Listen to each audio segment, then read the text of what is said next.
Hey everybody, it's Brian again with BaySportsCards.com. Appreciate the recent views and likes on YouTube, but make sure to check us out on social media, Instagram, Facebook, and Twitter. We usually, if we have any information to share, we'll share it on those social media platforms. But today I'm going to talk to you about how to ship ball cards. A lot of you might be new to buying and selling and shipping. I do the majority of my selling on eBay. Make sure to check out my store, Beta Sports Cards. We're on eBay, and we also do some selling on Facebook as well. But we're going to talk about how to ship in a envelope. Some people refer that to as a plain white envelope, but we don't do that. We take it up a notch. And also shipping in bubble mailers. So we're going to do a couple examples for you, show you exactly how we ship. Some people have different methods, but this works really well for us, and it's we have 100% positive feedback on eBay. So without further ado, let's get into it. We're going to talk about shipping bubble mailers and shipping with envelopes. All right, let's go. Hey everybody, thanks for joining us. Again, this is Brian with BetaSportsCards.com. I'm going to talk about how we ship via eBay sales using envelopes and also bubble mailers. So first, let's talk about envelopes. A lot of people use plain white envelopes. You write a letter, you use that envelope, and you slap a stamp on it and send it on its way. We take it a little bit further. We use these stock card. These are a little bit thicker type cards. It's not like a greeting card, but I believe they're called a craft. I'm not into the crafty type world, but craft, K-R-A-F-T. But it's also a thick cardstock type card with an envelope, as you see here. Then what we do is we take a little slip to say thanks for winning our order. We put that into the card, and then let's say somebody wins an auction. So we got a Josh Allen score rookie card. We're gonna mail that out. So I take a piece of painter's tape. Do not use Scotch tape, folks. That leaves residue on the top loader. Have a lot of success for the blue painter's tape, as you can see, and it peels right off with no residue. So if it's a top loader or card saver, we use the same method. We will put painter's tape at the top to keep the card from sliding out, and then we drop it in the card, seal it up,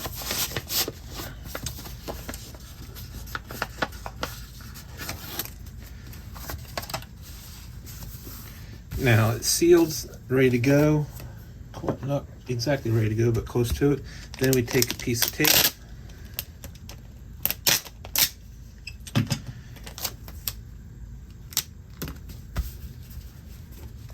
piece of packaging tape, so it's completely sealed off, ready to go. And then I go into eBay and I print my label through eBay. The labels the label that you generate through their eBay standard envelope label is 57 cents for 1 ounce. The majority of the stuff I sell is 1 ounce. That's basically one stamp. Then I hit send to the printer, and then I have a thermal label printer right here, and that generates a label, and it goes right on the card, and it'll be ready to go. The thermal label printer is a godsend. No more handwriting stuff. We're constantly, it's nothing for us to do, 1, 2, 3, maybe even 5 orders a day. I used to do them all by hand, but this Rollo wireless printer, thermal printer, is where it's at. I highly recommend it. It's quick, so easy to set up. Highly recommend that. They are a little pricey. There are some cheaper ones out there on Amazon, but those are not wireless.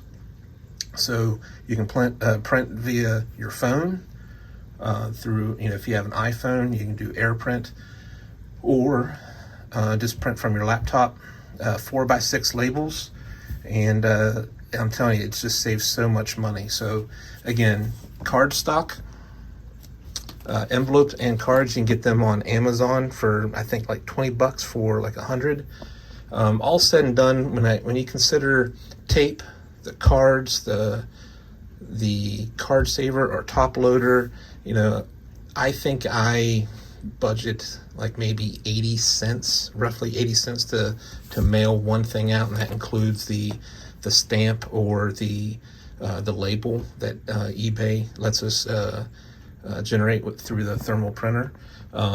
Again, it is just a lifesaver. Our business quadrupled when we started doing the standard envelope, and again, with the Rollo wireless printer, it has been amazing. So now we're going to try the bubble mailers, okay? Okay, everybody. So now, how do you ship with bubble mailers? So bubble mailers are ideal for large quantity of cards, more that you can do in an envelope, or for slabs. So for example, let's say we sold this Sergio Garcia rookie card. This is what we do. Everybody has their preferences, but this works very well for us. So I go ahead and throw the slab in a slab sleeve. You can get them from Cardboard Gold, or any other supply shop. Seal it up, and then I put it between 2 cardboard pieces. Then I take that blue painter's tape again.